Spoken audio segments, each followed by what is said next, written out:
Howdy from Arlington, Texas, y'all. Hope this video finds you well. So, a few days ago, I did the first part. I showed off the my unopened product for Jeremy IP TTM's contest response thingy-majigger. And I plan to do this a couple nights later, but I tell you, last Friday, I really started getting some anxiety about everything I have and just wanting to get organized, downsize. So I've spent probably 30 of the hours in the last 6 days cleaning up and organizing, and man, I just feel so much better. I'm going to be getting rid of like 35,000 cards. Got a lot of stuff for hoping to set up at a show next month, Rich Klein's show, if it happens. Move some cards, but yeah, made a lot of progress. So I had planned to do this sooner, but here we are. So this one is the show a set. So my setup for this isn't, I don't know what the best way to do this would be. So just hand doing it. Ooh, yeah. With the iPhone. It's a binder. So it's not, the images aren't going to be the best because of reflections and glare. So I apologize for that. But it is what it is, and it's going to happen. And because of this set, it's conducive to just kind of keeping it how it is, to at least talk something about the set. So what I am going to show off is my partially completed T36 set. Now, he wanted a completed set, and he wanted a small set. So this is a 25 card set. And most, it's not popular because it's auto drivers. As you see on the back of the card, they list it as the set is auto drivers. So, it's not like it's a T206 where there's hundreds or thousands, more like thousands of people collecting it or that care about it. But each card, so there's 25 card fronts, 25 drivers, but each driver has 4 backs. As you can see here, that one says Mecha, and that one says Mecha, and then there is also a Hassan back, and that will be a Hassan back when I get the card. But if we get down here a little closer, I don't know if I'm going to be able to focus enough to see it. So you see right at the bottom there, that says Factory, what's that one say, 649. So there's a Mecha Factory 649,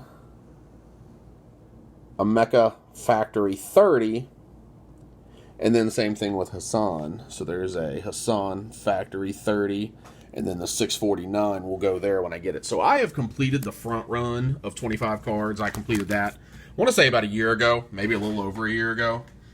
But I am working on the master set, so it would be 4 backs by 25 cards, 100 cards. But I have completed technically the set, and I have 61 of the 100 backs. So what these were produced in 1911, and it was a memo from American Tobacco Company that I found that was on an old auction. It appears these may have only been released in packs of cigarettes for like 3 or 4 days. So you don't find a whole lot out there. And I will tell you that since I started collecting these about 5 years ago, the prices have really gone up. I used to be able to find these for about 10 to 15 for a common. Now it seems like anymore they go for 25 to 75. It's a little asinine, and I don't understand why, but it is what it is. So anyway, we got in this page. So as you see, what I'm going to do is I've got them in the card savers, and then I put them in the 4 pocket pages. So this obviously not in good condition, and it'll be an ongoing project always to continually try to upgrade my collection once I get the set finished.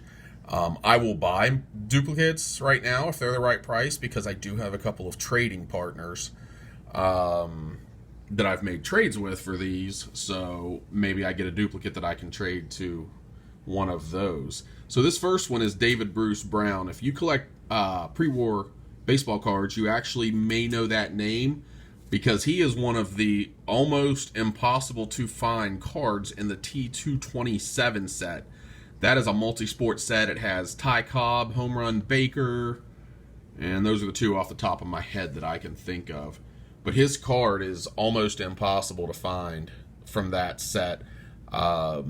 We've discussed it on the Net54 website, contemplating because there are 2 cards that are very tough to find, and we think it might be because of his early death. He died, David Bruce Brown died October 1st of 1912 in a racing fatality, and the T227 set, if I'm correct, was released in 1912. I think I said 2012, but I meant 1912. Obviously, he did not live to be 133 years old or 130 years old. So anyway, you might have heard that name. Most of these names, unless you're into Indianapolis 500 history, you're probably not going to know. So it appears I have 3 Bob Bermans. So what do we have here? These 2 down here are the only 2 I have. This, you may not know who he is, but that is Louis Chevrolet. Yes, one of the co-founders of the Chevrolet Motor Company. So this is Walter Christie. A lot of these guys, because this set came out in 1911, this is Victor Dimoguet. I'm going to say Dimoguet because I'm guessing it's French. Some of these guys, and this is an example, Ralph De Palma. I'm having a brain fart, but I think he won the second Indianapolis 500 in 1912.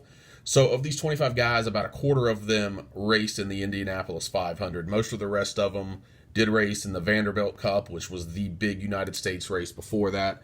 And some of them actually only raced overseas in Europe. So this is Burt Dingley. Looks like I got 2 of those bad boys, although this one's, he's seen better days. Arthur Duray. I got 3 of those. Harry Fournier. Harry Grant. Victor Hemery. There. A lot of these guys, too, if they weren't... back at this time, a lot of these guys were factory drivers for, the automobile manufacturers. It wasn't as much an individual sport then as it later became.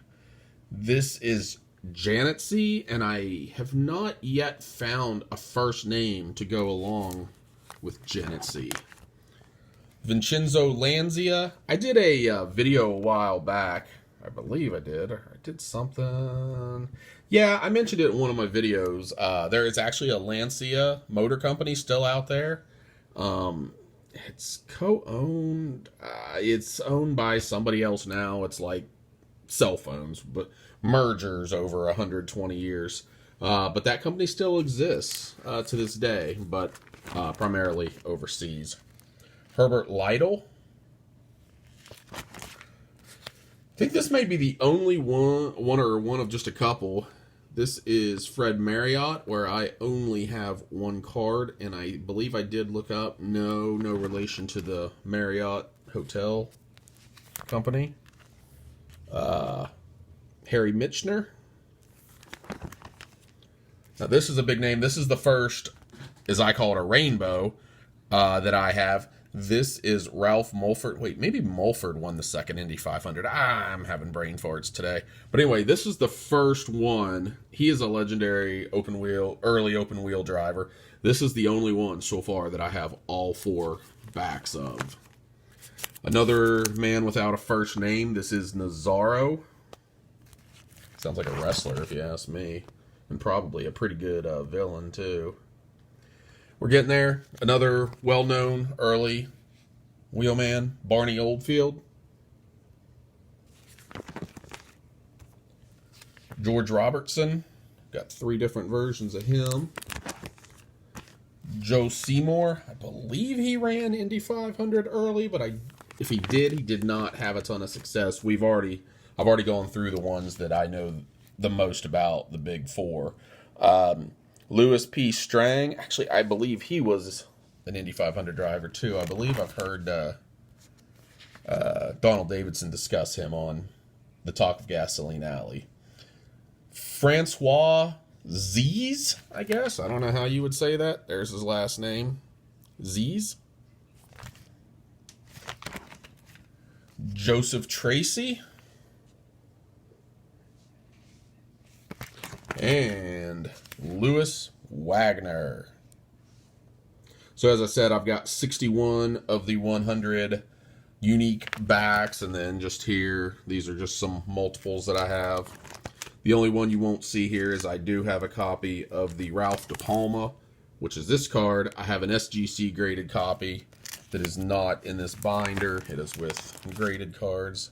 But yeah, so as you can see, I've got a few. You know, that was one. I know this one was one that I had. Ooh, dog hair.